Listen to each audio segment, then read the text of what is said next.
ఈరోజు వినుకొండలో మన ఊరిలో నేను శారదాంబలో వంట చేశానండి. చికెన్ దమ్ బిర్యానీ, చికెన్ 65, తర్వాత వచ్చేసి పైనాపిల్ బాబా కేసరి. ఎలా ఉందో ఒకసారి రివ్యూ కనుక్కుందాము. ఒకసారి బాబా పైన కూడా ఒక రివ్యూ తీసుకుందాం.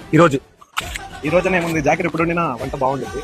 చాలా ఫంక్షన్స్ లో జాకిర్ ఒకవేళ వంటకి ఫంక్షన్ లో లేరంటే అబ్బాయి ఫుడ్ మనం తినాలా వద్దా అని ఆలోచిస్తూ తింటాను నేను. అలాంటిది ఇంకా జాకిర్ వండాడు అంటే పిలోని ఫంక్షన్ కైనా వెళ్ళి తినేస్తాను. ఈ రోజు హైలైట్ ఐటమ్ ఏంటంటే పైనాపిల్ రవ్వ కేసరి.